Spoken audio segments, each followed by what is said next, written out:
हमारे कृषि मंत्री ने द्वार खोले हुए हैं, आप आइए बात कीजिए। प्रधानमंत्री ने कहा है कि मेरे से भी बात कर सकते हैं, लेकिन ऐसे अड़ियल तरीके से बात करना लगता है, मुझे लगता है कि ये हमारे भारतीय परंपरा और संस्कृति के बिल्कुल अगेंस्ट है। ये भाईचारा खत्म कर रहे हैं, ये हमारी संस्कृति को खत्म कर रहे हैं। जो हम अंग्रेजों के गुलाम रहे, जब हमारी संस्कृति खत्म नहीं हुई, आज हमारी संस्कृति को खत्म कर रहे हैं। तो हमने नहीं कहा खालिस्तान, हम तो हमेशा सम्मान किया उनका, लेकिन खालिस्तानी वहाँ झंडे दिखाई देंगे, खालिस्तानी। अभी मैं कल सोशल मीडिया पे एक साइकिल देख रहा था, खालिस्तानी बातें होंगी तो मैंने कोई कहा है, वो तो उन्होंने लक्षण है उनके दिखाई दिए हैं उनके। देखिए, गुमराह करके हम किसी को एक दिन बिठा सकते, 2 दिन, 3 दिन, हफ्ता, 10 दिन, महीना, 2 महीने, 6 महीने से ज्यादा वक्त हो गया। आपको लगता है कि झूठ इतनी देर चलता है? नहीं, झूठ चलता है, बड़ा लंबा भी चलता है, संख्या भी कम होती जाती है उसको। जब बैठे थे लाखों में थे, आज आप हजारों में गिन सकते हैं। जब बैठे थे तो काफी उद्दंड था, राष्ट्रीय विरोधी ताकतें भी थी, झंडा को, तिरंगा झंडा को गिराने वाली ताकतें भी थी, लाल किला को बदनाम करने वाली ताकत थी। आज वो ताकतें नहीं है। और मलेरकोटला की जनता जानती है, उस दिन परशुराम जी का भी जन्मदिन था, परशुराम जी के बारे में आपने एक शब्द नहीं किया, और आपने ईद को इंडिकेट किया है। आज भी गुरुद्वारों में जाओगे, किस प्रकार से हमारे गुरुओं के ऊपर बच्चों को चिनवाया गया, किस प्रकार से बीच में आरे से काटा गया, किस प्रकार से रुई से बनाकर उनको आग लगाई गई। किसने लगाई थी? यही लोग लगाए थे जिनकी मस्जिदों में खड़े होकर ये आज राजनीति करने का षड्यंत्र रचे हैं। ये सत श्री अकाल, मैं हूं हर्षदीप कौर। पंजाब के किसानों ने 3 कृषि कानूनों के खिलाफ बड़ा आंदोलन शुरू किया मोदी सरकार के खिलाफ। अब अलग अलग राज्यों के किसान दिल्ली के दरवाजे पर बैठे हुए हैं। मांग यही कि तीनों कानून रद्द होने चाहिए। पंजाब में चुनाव है 2022 में। बीजेपी ने तैयारी शुरू कर दी है, हालांकि किसान बीजेपी नेताओं को घेर रहे हैं। इस बीच बीजेपी किस तरह सोचती है पंजाब के इलेक्शंस में अपनी पार्टी के बारे में, कैसे आगे बढ़ेगी, रणनीति क्या है बीजेपी की? हमारे साथ दुष्यंत गौतम जी हैं, पंजाब बीजेपी के इंचार्ज, बीजेपी के सीनियर लीडर। सर, स्वागत है आपका पंजाब तक में। बहुत बहुत धन्यवाद। क्योंकि भारतीय जनता पार्टी एक राजनीतिक दल के साथ साथ एक समाज सेवी संगठन भी है। आपने देखा होगा, पहले हम 23 सीटों पे लड़ा करते थे, लेकिन 117 सीटों पर भी हमारा मंडल का गठन था, और लगातार जो भी समस्याएं हैं उनके निदान के लिए भारतीय जनता पार्टी का एक एक कार्यकर्ता हमेशा जनता के बीच में रहा है। आज कोरोना महामारी के बीच में भी आपने देखा होगा, अभी सेवा ही संगठन हम करके आ रहे हैं। हम 2200 गांवों के अंदर डोर टू डोर गए, और जिनको जिस चीज की आवश्यकता है, मास्क की आवश्यकता है, सैनिटाइजर की आवश्यकता है, जो देश के प्रधानमंत्री जी ने 2 महीने का भोजन दिया है उसको पहुंचाने की जरूरत है, या ऑक्सीमीटर की जितनी भी जरूरतें हैं, उनके दुख की घड़ी के अंदर उनके बीच में खड़े रहे हैं। और मैं एक उदाहरण देना चाहूंगा। मुझे अभी बहुत अच्छा लगा, क्योंकि पंजाब का प्रभारी, चंडीगढ़ का प्रभारी होने के नाते मुझे ध्यान है कि हमारे कार्यकर्ता, जो हमने हेल्पलाइन नंबर दिया था इस कोरोना पीड़ा के अंदर, तो हेल्पलाइन से नंबर लेकर किसी ने फोन किया कि हम बीमार हैं और हमें भोजन चाहिए, कोरोना पीड़ित पॉजिटिव है हम। तो हमारा कार्यकर्ता जब उनके घर पर गया और उनको हमने भोजन जो मांगा था उनको भोजन दिया, जो हम ऑलरेडी रसोई से भेजते हैं लोगों को। और उन्होंने जस्ट लाइक एनआरआई थे, वो पूछा उन्होंने, आपने कहाँ से आए? जोमेटो से आए हो? कौन सी हेल्पलाइन है, क्या कर रही है, कितने पैसे हुए? तब उन्होंने बताया कि हम भारतीय जनता पार्टी कार्यकर्ता हैं, और हम भारतीय जनता पार्टी कार्यकर्ता हमेशा ही काम करते हैं, दुख और पीड़ा के अंदर, समाज के अंदर हम खड़े रहते हैं, चाहे किसी प्रकार का भी हो। तो उन्होंने बड़ा खुश हुए, और खुश होकर उन्होंने भोजन ग्रहण किया। और भोजन ग्रहण कर कर दूसरे दिन, क्योंकि 4-5 दिन कोविड-19 तो 4-5 दिन भोजन देना था, उनको बनाने वाला कोई नहीं था। जब वो बाहर आए थे तो उसके इनकी छत पर किसान यूनियन का एक झंडा लगा हुआ था। लेकिन मुझे बड़ी खुशी हुई, दूसरे दिन जब हमारा कार्यकर्ता वहां पर गया तो वहां किसान यूनियन का झंडा नहीं था। ये हमारे कार्यकर्ताओं ने समर्पण भाव से जनता के मन में जो जगह बनाई है, उसका परिणाम है। ये कौन से दुष्यंत गौतम जी, कौन से पंजाब की किस एरिया की आप बात बता रहे हैं? मैं पंजाब के, इसका ये चंडीगढ़ बेल्ट पड़ती है ना बॉर्डर पे, उसकी बात बता रहा हूँ। और यही नहीं है जी, यही पर नहीं है। बिल्कुल दुष्यंत गौतम जी, आपने कोरोना की बात की, लेकिन आपको पता है पंजाब की इस वक्त एक और बहुत बड़ी समस्या है, जिस मुद्दे को हल करवाने के लिए हमारे किसान जो है, पंजाब के किसान, वो दिल्ली के दरवाजे पर बैठे हैं। उस समस्या का हल कैसे होगा, उसके लिए आपकी पार्टी क्या कर रही है? नहीं, हमारी पार्टी कह रही ना आप बात कीजिएगा। देखिए, एक बात तो ये मान के चलिएगा, ये किसान बिल पंजाब के लिए नहीं है, पूरे देश के लिए है।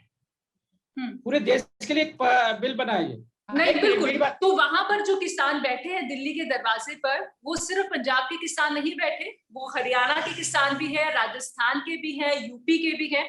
और अभी 5 जून को किसानों ने संपूर्ण क्रांति दिवस मनाया और उसकी तस्वीरें जो है देश के अलग अलग हिस्सों से सामने आई। यानी कि जो दिल्ली के दरवाजे पर किसान बैठे, उनको सपोर्ट जो है देश के अलग अलग हिस्सों से मिल रहा है। तो अब क्या? हाँ, मैं मान रहा हूँ आपकी बात को। कुछ राजनीतिक दलों का मिल रहा है, वो राजनीतिक दल गैर भाजपा के दल हैं, नंबर 1। नहीं, सिर्फ राजनीतिक दलों का, वो तो किसान है जो बैठे हैं, वो किसान है जो समर्थन कर रहे हैं। आपको लगता है ये जो आंदोलन है वो सिर्फ राजनीतिक दलों का है? मैं आपको वही क्लियर कर रहा हूँ, जो किसान इसमें पहले जुड़े थे, किसान थे, अब उनको समझ में आ रहा है किसान जो है देश का किसान है और उसको बैठ के बात करनी चाहिए।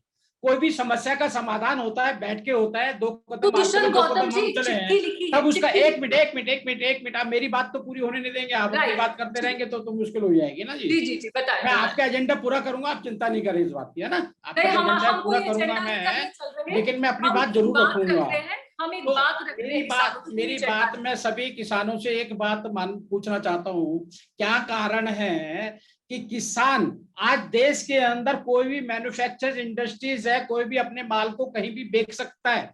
मैं कपड़े को बेच सकता हूँ, लोहे को, चांदी को, सोने को, जहां तक कि अनाज से बने हुए खाद्य पदार्थ को मैं कहीं भी बेच सकता हूँ। लेकिन किसान अनाज क्यों नहीं बेच सकता है? अनाज से अगर आटा बनाकर हम बोरी में पैक कर देते हैं, उसको 200 रुपए किलो बेचते हैं, महंगा बेच सकते हैं, लेकिन किसान अनाज नहीं बेच सकता। आखिर किसको पीड़ा है? अगर पीड़ा भी है तो आप बैठ के बात कीजिए ना। आपने इतनी सीटिंग की है, आप कहते हैं इसको वापसी लीजिए, एक अड़ियलपन है। और कभी समझौता जो होता है अड़ियलपन। आज भी देश के प्रधानमंत्री ने, हमारे कृषि मंत्री ने द्वार खोले हुए हैं, आप आइए बात कीजिए। प्रधानमंत्री ने कहा है कि मेरे से भी बात कर सकते हैं, लेकिन ऐसे अड़ियल तरीके से बात करना लगता है, मुझे लगता है कि ये हमारे भारतीय परंपरा और संस्कृति के बिल्कुल अगेंस्ट है ये, बिल्कुल। और जो आप कह रहे हैं जो बॉर्डर पे बैठे हुए हैं, आप उनका चेहरा देखिएगा ना। आप वो एक तरफ तो किसान झंडे की तरफ होते हैं, दूसरे दिन आम पार्टी के झंडे के नीचे होते हैं, वही लोग होते हैं। और सभी लोग कहीं ना कहीं राजनीतिक दल से चुनाव लड़े हुए हैं। वो किस दल से लड़े हैं आपको मालूम है। और वो कह रहे हैं कि हम इसको 2022 तक और 24 तक भी चलाने वाले हैं। तो जो राजनीतिक प्रेरित होगा ना, उनको किसानों के लिए हल नहीं चाहिए, उनको चुनाव तक इंतजार करना है। इसलिए लगता है कि ये राजनीतिक प्रेरित है। आप बताएं। देखो दुष्यंत गौतम जी, यानी मैं समझू आप ये कह रहे हैं ये जो आंदोलन चल रहा है उसको राजनीतिक पार्टियां भड़का रही हैं। जो किसान घर छोड़कर गए हैं वो राजनीतिक पार्टियों के इशारे पर गए हैं, वो वहां पर इसलिए बैठे हैं। मैं ये नहीं कह रहा, मैं कह रहा हूँ ये किसानों को गुमराह कर रहे हैं ये लोग। आप बताइएगा, भारतीय संस्कृति के अंदर जो भाईचारा है हमारा, आज भी, मैं गांव का भी रहने वाला हूँ, गांव में भी जाता हूँ। आज भी हम किसी गांव में शादी में जाते हैं तो हमारे गांव की जितनी लड़कियां होती हैं उसमें जाति और धर्म भाषा नहीं देखते, हम उनको सगन दे के आते हैं, प्यार जुड़ता है आपस में। आज ये कहते हैं ये भाजपा वाले शादियों में नहीं आएंगे, आइए वहां पर नहीं जाएंगे। ये भाईचारा खत्म कर रहे हैं, ये हमारी संस्कृति को खत्म कर रहे हैं। जो हम अंग्रेजों के गुलाम रहे, जब हमारी संस्कृति खत्म नहीं हुई, आज हमारी संस्कृति को खत्म कर रहे हैं। और मैं आपको सत्यता बताना चाहता हूं, आज पंजाब की जनता कई बार 84 के दंगों को भी उसने देखा है, उन्होंने अलगाववाद भी देखा है, लेकिन आज किसी भी प्रकार से वो इस झगड़े के अंदर नहीं पड़ सकती। अमन चैन और शांति चाहती है, 99% अमन चैन शांति चाहती है, और वही उनको प्राप्त भी होगा। देखो दुष्यंत गौतम जी, किसान जो है वो शांति के साथ ही बैठे हुए हैं। और एक और बात, आपने कहा कि राजनीतिक पार्टियां जो है वो किसानों को गुमराह कर रही हैं। अब देखिए, गुमराह करके हम किसी को एक दिन बिठा सकते, 2 दिन, 3 दिन, हफ्ता, 10 दिन, महीना, 2 महीने, 6 महीने से ज्यादा वक्त हो गया। आपको लगता है कि झूठ इतनी देर चलता है? नहीं, झूठ चलता है, बड़ा लंबा भी चलता है, संख्या भी कम होती जाती है उसकी।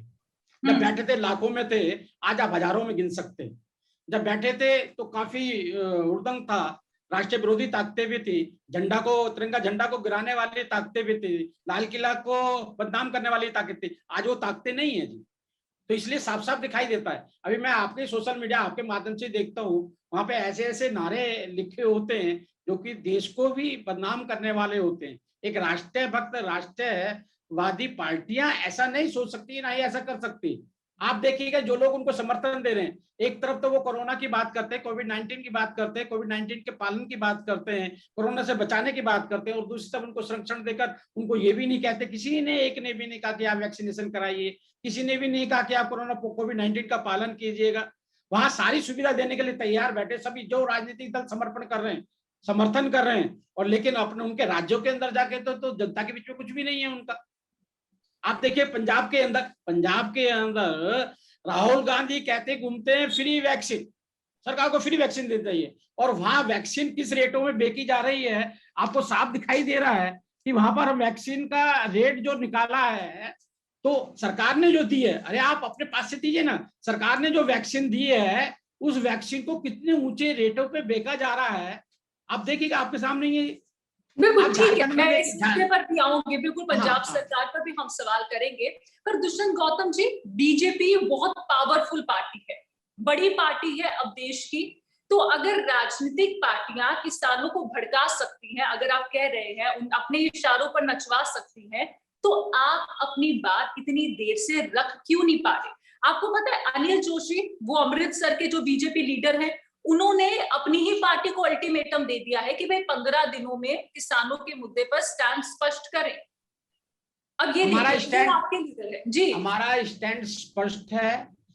आखिर 1 साल हो गया इस बिल को आए हुए, और जोशी जी हमारे साथ जब से ही जुड़े हुए हैं, अभी लास्ट में आकर कहने को अनेक राजनीतिक संभावनाओं के कारण लोगों की स्टेटमेंट घट कम और ज्यादा हो सकती है, उसमें हमें नहीं जाना चाहिए।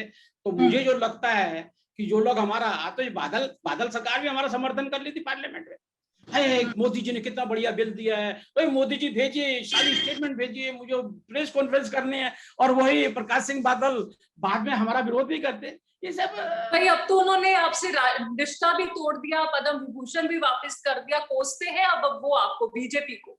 हाँ क्यों नहीं कोसती, जमीन वोट आ रहा है, राजनीति हमारे लिए, राजनीति इतना कंपलसरी नहीं है, हमारे देश को बचाना जरूरी है, भाईचारा बचाना जरूरी है, हमारे लिए राजनीति इतनी जरूरी नहीं है, इसलिए वो 2022 में फिर आप क्या देखते हैं, पंजाब में अपना क्या हाल देखते हैं, आप कितनी सीट ले पाएंगे? आप कह रहे हैं 117 सीट पर चुनाव लड़ेंगे, इसमें से कितनी सीट्स आपको आती दिख रही है? आप पंजाब का हाल जान रहे हैं, लीडर से बातचीत भी कर रहे हैं, क्या लगता है हकीकत क्या है? आप आकलन कर रहे हैं वर्तमान किसान आंदोलन के पर्दे के अंदर कर रहे हैं। आज हम कहीं भी खड़े होते हैं, जब आम पार्टी वाले हों, कांग्रेस वाले हों, अकाली दल वाले हैं, अपना झंडा बाहर फेंक देते हैं और किसान वाला उठा के चल देते हैं हमारे अगेंस्ट, है ना जी। लेकिन यूं इलेक्शन आएगा, ये आपस में भी कहेंगे कि आम पार्टी को वोट नहीं देना है, वो कहता कांग्रेस को नहीं देना है, वो कहता अकाली दल को नहीं देना है, इनका पर्दाफाश हो जाएगा। सही मायने में देखा जाए तो आज कांग्रेस की जो हालत है, कांग्रेस जिस मुद्दों पे चुनाव लड़कर आई है, कांग्रेस ने वहां पर कहा था हम ड्रग्स के जो मामले आए हैं, हम ड्रग्स को खत्म कर देंगे। आज भी ड्रग्स के मामले में बताऊं आपको, करीब ड्रग्स से 1200 कुछ 1296 सुसाइड हुए, ड्रग्स 415 और किसान 1296 किसानों ने सुसाइड किया है इस कांग्रेस सरकार के अंदर, और लगातार उनके लोग ड्रग्स में कोकीन में पकड़े जा रहे हैं, वो कोई नहीं पकड़ा जा, खुद उनके लोग इन्वॉल्व हैं। अभी बिल्कुल ये सवाल तो उठता है, ठीक है, बिल्कुल दुष्यंत गौतम जी, तीन मुद्दे बताऊं, तीन चीज बोलूंगा, खाली एक ड्रग्स वाले नहीं बोल रहा। ड्रग्स एक बहुत बड़ा मुद्दा है, आप वहां की युवा पीढ़ी को आप मारने का काम कर रहे हैं, जिसको कहकर आए थे। दूसरा, आपने कहा था कि जिन लोगों ने बेअदबी की थी गुरु ग्रंथ साहब के साथ, हम उनको सजा देंगे। आपने 2 कमेटियां बनाई, दोनों कमेटियों का कोई आपने हल नहीं निकाला, तीसरी कमेटी कोर्ट ने आपको मना कर दिया, और आज आपने गुटखा हाथ में लेकर गुरु ग्रंथ साहब के साथ में दरबार साहब की तरफ कसम खाई थी, और आज आपने क्या काम किया? आज राम रहीम वालों को 2-3 लोगों को पकड़ के गिरफ्तार करके अंदर डाल दिया। क्या जनता को मालूम नहीं है आपने क्या किया है वहां पर? और यही नहीं है, आपने ईद वाले दिन मनेरकोटला को आपने जिला घोषित कर दिया। ईद वाले दिन खाली एक तुष्टीकरण की राजनीति के कारण आप नहीं जानते कि वहां पर 66 लोगों ने शहादत दी थी, वहां भी वो भी सिख थे हमारे। आप जिस प्रकार की घिनौनी राजनीति कर रहे हैं, और कोरोना के अंदर किस प्रकार से आपने देश की जनता के साथ में और पंजाब की जनता के साथ खिलवाड़ किया है, जो वेंटिलेटर हमने दिए थे वो इंस्टॉल तक आपने नहीं किए, ऑक्सीजन प्लांट लगाने के हमने किए वो आपने नहीं किए। आप लगातार जनता को गुमराह करने के लिए, उसको विमुख करने के लिए आप अपना नाटक कर रहे हैं कि वो पार्टी छोड़ रहा है, वो पार्टी जा रहा है, आप दिल्ली दरबार जा रहे हैं, कभी वहां दरबार जा रहे हैं। अरे आप गुरु ग्रंथ साहब के दरबार जाइए, वहां हाथ करके जिस प्रकार गुटखा लेके शपथ खाई थी, आज बताइए आपने क्या पंजाब की जनता के साथ आपने न्याय किया है? क्या आपने क्या पंजाब की जनता जो चाहती थी वो आपने किया है क्या? मैं साफ साफ आपको पंजाब में यह हालत है, और आम पार्टी की तो हालत ही खराब है, आपको दिख रहा है। सारे अभी 2 एमएलए तो अभी छोड़ के गए हैं कांग्रेस के अंदर, उसके सारे एमएलए उनके जो भी हैं किस प्रकार से नक्सलवादी व्यवहार करते हैं।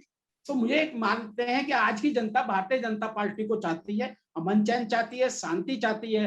विकल्प के रूप में हम वहां पर हैं और हम सरकार बनाएंगे, और हमारे बगैर सरकार नहीं बन सकती। बिल्कुल, आपने मलेरकोटला का जिक्र किया है, योगी आदित्यनाथ ने भी इस पर ट्वीट किया था और उसके बाद कैप्टन अमरिंदर सिंह ने ये जवाब दिया था कि बीजेपी बांटने वाली सियासत करती है। पंजाब में बीजेपी अपने बयानों के साथ अशांति फैलाने की कोशिश ना करे। मलेरकोटला के लोगों की ये जो मांग थी वो हमने पूरी की, ये कैप्टन सरकार की तरफ से बयान आया। ये आप पर आरोप लगते हैं कि आप धर्म की सियासत करते हैं, लोगों को बांटने का काम करते हैं, ये आरोप पार्टियां जो है बीजेपी पर लगाती है। ये मैं नहीं कह रहा, वहां की जनता कह रही है, और मलेरकोटला की जनता जानती है। उस दिन परशुराम जी का भी जन्मदिन था, परशुराम जी के बारे में आपने एक शब्द नहीं किया, और आपने ईद को इंडिकेट किया है। आज भी गुरुद्वारों में जाओगे, किस प्रकार से हमारे गुरुओं के ऊपर बच्चों को चिनवाया गया, किस प्रकार से बीच में आरे से काटा गया, किस प्रकार से रुई से बनाकर उनको आग लगाई गई, किसने लगाई थी? यही लोग लगाए थे जिनकी मस्जिदों में खड़े होकर ये आज राजनीति करने का षड्यंत्र रचे हैं। ये जीवन नहीं रहेगा, लेकिन जनता के दिल में आवाज रहेगी। गौतम जी, अगर आप पंजाब के कल्चर की बात करें तो यहाँ पर धर्म के मामले में किसी से कोई भेदभाव नहीं किया जाता। यहाँ पर हर धर्म के लोग जो है वो मिलजुल कर रहते हैं। ये पंजाब का कल्चर है। मुझे नहीं पता। जी जी जी। तो इस तरह के बयान देना, तो क्या ये शोभा देते हैं बीजेपी को? आप जो बातें कर रहे हैं कि मलेरकोटला को लेकर आपने जो बात कही है अभी, नहीं, हम बयान कहाँ दिया हमने? हम तो उनकी बातों को उल्लेख किया है कि मलेरकोटला को ईद वाले दिन नहीं करना, और उनकी भावना 66 शहादत दी थी, उनकी बात भी नहीं करना, उनकी चिंता भी नहीं करना। मतलब वो करें तो न्याय है, हम उनकी बात का जवाब दें तो हम अन्याय कर रहे हैं। वाह क्या बात है!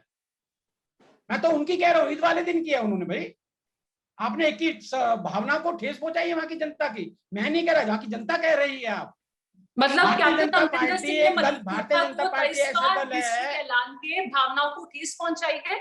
मैं कह रहा हूँ भारतीय जनता पार्टी एक ऐसा दल है, सबका विकास, सबका साथ, सबका भाईचारा, सहयोग लेके चलती है। हमने गैस बांटी तो एक कोने से लेकर दूसरे कोने तक, जाति धर्म भाषा कुछ नहीं देखा। हमने जो भी योजना बनाई ऐसे योजना बनाई, लेकिन वहां की सरकार ने योजनाओं के अंदर भी राजनीति करी कि जिसके अंदर उनका चेहरा दिखना चाहिए। अगर जो योजनाएं बनी थी वो योजना सही तरीके से पंजाब में पहुंच चुकी होती, आज पंजाब अपने पैरों पर खड़ा होता। आज इनको ये राजनीतिक षड्यंत्र करने की जरूरत नहीं होती कि दिल्ली भागते, दिल्ली से आते आते एक खाली अपनी कमजोरियों पर पर्दा डालने वाला काम कर रहे हैं। बिल्कुल दुष्यंत जी, अगर ये जो देश में सियासत कर रही है बीजेपी, आपको लगता है ये पंजाब में चल पाएगी? पिछले साल 2017 में बीजेपी ने 23 सीटों पर चुनाव लड़ा और अब 117 पर। लगता है पंजाब के लोग जो है वो रिस्पॉन्ड करेंगे, आपको वोट देंगे आपको, जो अब माहौल चल रहा है किसान आंदोलन को लेकर? बिल्कुल, पंजाब के लोग हमें प्यार भी करते हैं और अमन चैन शांति भी चाहते हैं। वो किसी का झगड़ा फसाद नहीं चाहते। और किसानों की जो हमने दुगनी आय करने वाली बात है, आपने देखो, मैं एमएसपी पर हमने सबसे ज्यादा खरीदारी की है, रिकॉर्ड तोड़ खरीदारी की है। सबसे ज्यादा लाभ मिला है किसानों को। 6,000 रुपया हमने साल का किसानों को 2-2 हजार की किस्त देने की बात की है। नहीं, किसान क्या होता था वहां? किसान इन महाजनों से पैसा लेकर यही लोग उनको जेल में डाल दिया करते, पैसे नहीं देते थे, उनके जानवरों को खोल के ले जाया करते थे। आज हमने किसान क्रेडिट कार्ड के माध्यम से वहां का किसान आराम से 0 इंटरेस्ट पे पैसा लेके अपने गुजारा कर सकता है। ऐसा हमने करा है। ये चाहते हैं, पंजाब वाले चाहते हैं, कांग्रेस चाहती है कि वहां का किसान इस प्रकार से रहना चाहिए, उसके फटे हुए बनियान रहने चाहिए, एक तरफ जानवर लगना चाहिए, एक बैल लगना चाहिए, एक तरफ किसान लगे जोते और ये अपने आनंद करते रहे। आज हम डायरेक्ट पेमेंट की बात करते हैं, किसको तकलीफ है डायरेक्ट पेमेंट मिलने से? किसको तकलीफ है? किसान तो खुश है, कोई प्रॉब्लम नहीं है। सारी समस्याओं के अंदर आप जाकर देखोगे किसान को लाभ मिलने वाला है। नुकसान अगर जो हो रहा है उन लोगों का हो रहा है जो लोग राजनीति कर रहे हैं। तो आपको लगता है कि पंजाब जो है वो बीजेपी का साथ देगा, चाहे दिल्ली के दरवाजे पर किसान बैठे रहे, लेकिन बीजेपी को उम्मीद है कि 2022 में किसान और पंजाब के लोग बीजेपी के साथ खड़े होंगे? बिल्कुल साथ में खड़े होंगे। उनको विश्वास भी खाली भारतीय जनता पार्टी पर है, बाकी सभी राजनीतिक दलों ने अपना विश्वास पंजाब के अंदर खोया है और पंजाब की जनता सब कुछ जानती है। बिल्कुल दुष्यंत गौतम जी, इतना विश्वास कैसे है आपको? आप ग्राउंड पर गए हैं, क्या आपको रिस्पांस मिला है? इतने विश्वास के साथ आप कैसे कह सकते हैं? नहीं, मैं गया हूँ वहां पर, देखा है मैंने, सुना है लोगों को, मेरे पास आते हैं, यहाँ पर भी आते हैं, मैं वहां पे मैं परसों पंजाब में चंडीगढ़ ही था, हमने अपने कार्यकर्ताओं से बात की सब। आप मानेंगे हमारे कार्यकर्ता मार खाने के बावजूद भी जनता के बीच में लगे हुए, 200-250 गाँवों के अंदर अब भी गए।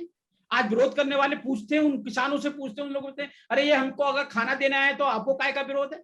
हम ब्लड डोनेशन कैंप चला रहे हैं, हमने ब्लड डोनेट कर रहे हैं, वहां के लोगों के लिए कर रहे हैं, तो किसानों के क्या प्रॉब्लम है उससे?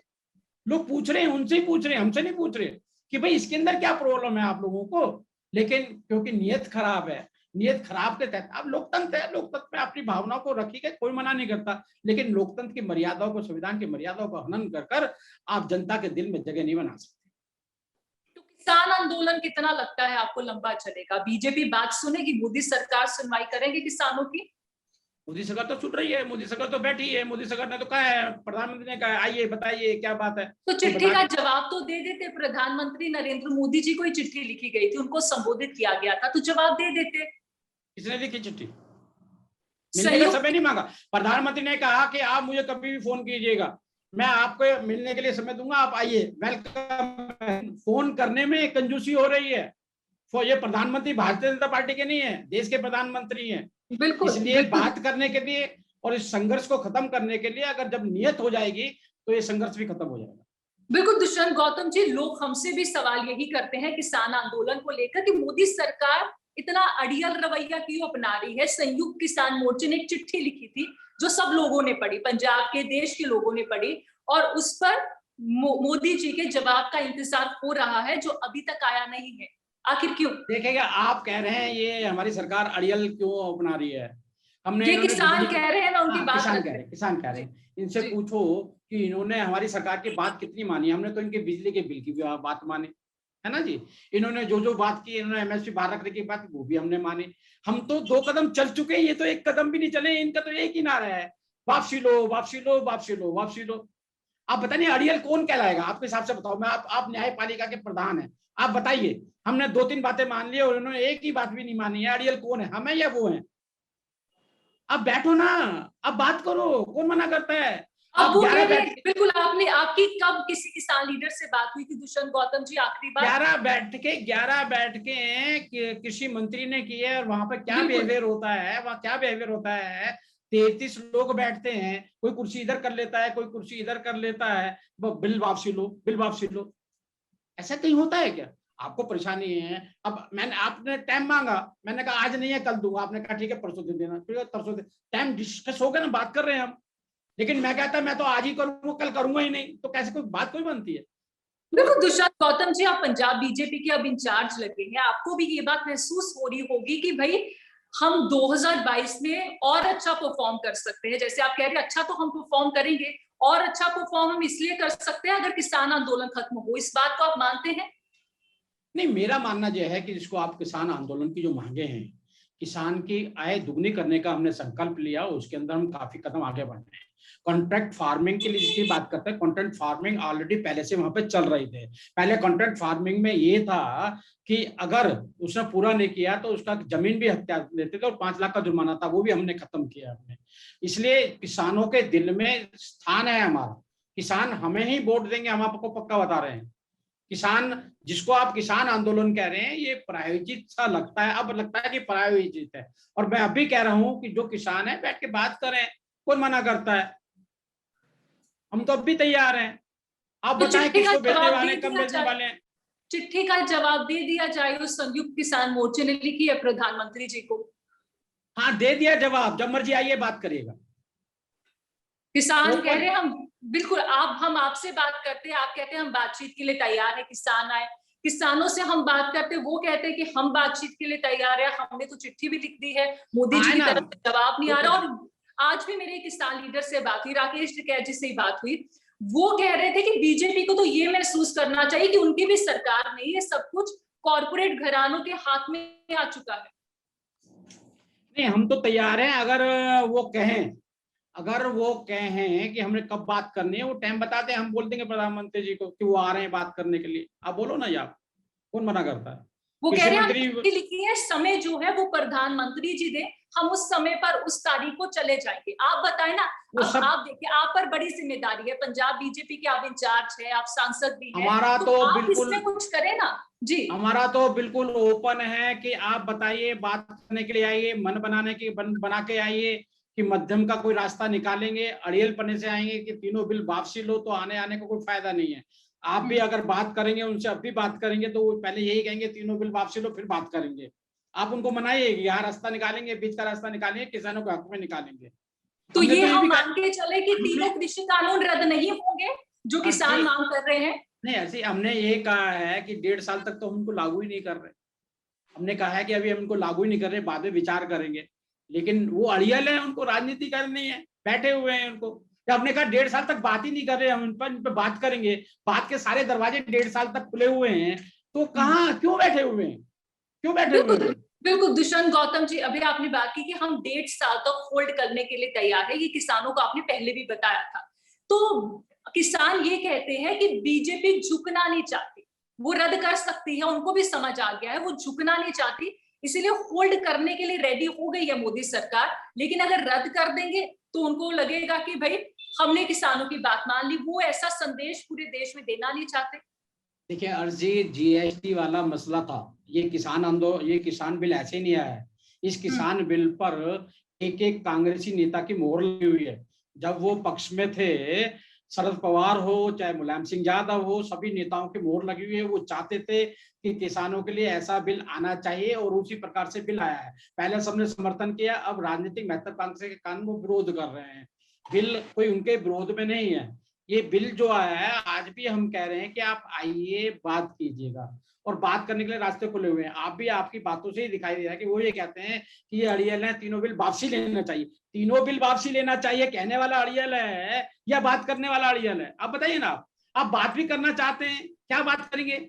यही कहेंगे कि तीनों बिल वापसी लो? ये तो बात नहीं है कोई भी, ये बीच का रास्ता भी नहीं है, ये तो अड़ियलपना है। आप उल्टा हमको अड़ियल कह रहे हैं, क्योंकि हम लोकतांत्रिक और संविधान की मर्यादाओं को सोच के चल रहे हैं। हम शब्दों का इस्तेमाल नहीं कर सकते जिन शब्दों का वो लोग इस्तेमाल कर रहे हैं।